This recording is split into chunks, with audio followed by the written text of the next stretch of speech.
अस्सलाम वालेकुम everyone, this is Ed Maths. Marshall Cavendish की बुक है, एक्सरसाइज है 7.6 और हम इसका क्वेश्चन नंबर 1 और कोशिश करेंगे कि क्वेश्चन नंबर 2 हम इसके साथ ही कर लें। ठीक है, हम अभी क्वेश्चन नंबर 1 की बात कर रहे हैं। कहते हैं given that the point A और बी और सी, ठीक है, prove that A B is perpendicular to B सी।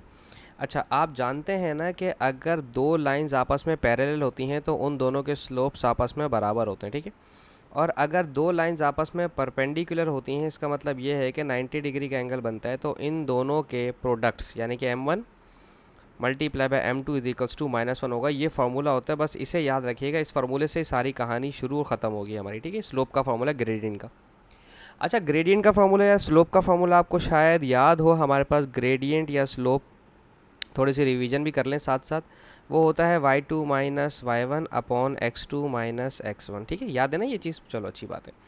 अब शुरू करते हैं। हमारे पास ए बी और prove that A B is perpendicular to B C. अगरचे दोनों एक दूसरे के परपेंडिकुलर हैं तो slope of A B multiply by slope of B C is equals to -1 आना चाहिए हर हाल में। ठीक है, अच्छा, अब ए और बी के पॉइंट्स उतार लेता हूँ मैं अपने पास। ठीक है, ए के जो पॉइंट्स हैं वो हैं 3 7, ए के पॉइंट्स हैं 3 7, बी के पॉइंट हैं 6 1 और सी के पॉइंट्स हैं 20 एंड 8। ठीक है, अच्छा, अब आप जानते हैं ए बी के लिए आप y2 माइनस y1 लेंगे, यानी कि 1 में से 7 माइनस करवाएंगे। ठीक है, 1 माइनस 7 और 6 में से आप 3 माइनस करवाएंगे। ठीक है, 6 माइनस 3।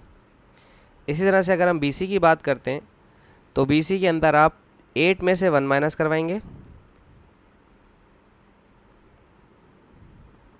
और 20 में से 6 माइनस करवाएंगे। y2 माइनस y1 और x2 minus x1 is equals to -1 आना चाहिए आंसर। ठीक है भाई।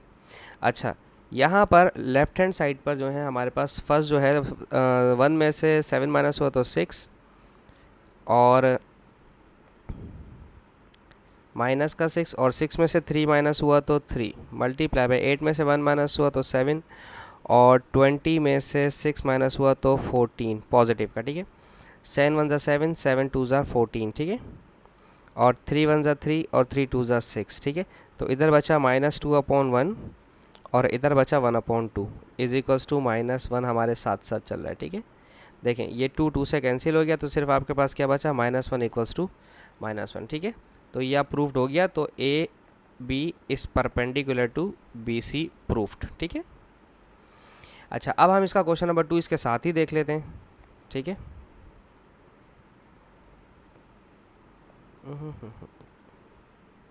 ओके, क्वेश्चन नंबर 2 में कहते हैं शो दैट ए बी, अच्छा इसको जूम कर लें थोड़ा सा, show that A B C form a right angle triangle state which angle is a right angle. अच्छा जी, पहले ए बी का स्लोप निकालो, स्लोप ऑफ ए बी। ठीक है, स्लोप ऑफ ए बी। ठीक है, y2 माइनस y1, 4 में से 1 माइनस होगा। ठीक है, 4 में से 1 -1 माइनस होगा तो प्लस हो जाएगा।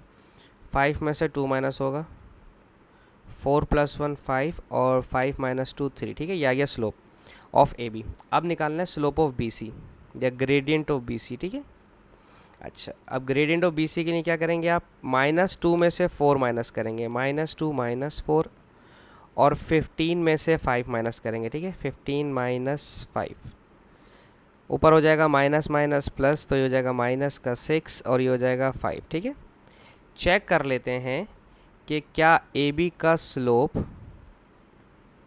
और बी सी का स्लोप -1 दे रहा है या नहीं। ठीक है, पहले ये चेक कर लेते हैं, उसके बाद हम बाकी चीज़ें देखेंगे। अच्छा, ए बी का स्लोप है 5/3 और अच्छा ये 10 हो जाएगा, सॉरी 15 में से 5 गया तो 10 बचा। अच्छा, और 5/3 और multiply by -6/10 is equals to -1। ठीक है, 5 1 ज़ा 5, 5 2 ज़ा 10, 2 1 ज़ा 2, 2 3 ज़ा 6, 3 3 से कैंसिल हो गया तो -1 इक्वल्स टू -1। तो लिहाजा ए बी इस परपेंडिकुलर टू बी सी, यानी कि कुछ इस तरह से लाइन होगी हमारे पास, ये ए बी की लाइन होगी। ठीक है, और ये बी सी की लाइन होगी हमारे पास। तो बी सी के ऊपर एंगल बी जो है हमारा 90 डिग्री, तो हम यहाँ लिखेंगे एंगल बी इज़ 90 डिग्री। ठीक है, ये हमने इसमें मार्क करना था क्योंकि उन्होंने कहा था। ठीक है, दो ही क्वेश्चन मैंने करवाने का सोचा था इसमें। होप सो आपको समझ आए हो और मैं समझाने में कामयाब रहा हूँ। Sorry. Thank you so much for watching my channel. अल्लाह हाफिज़।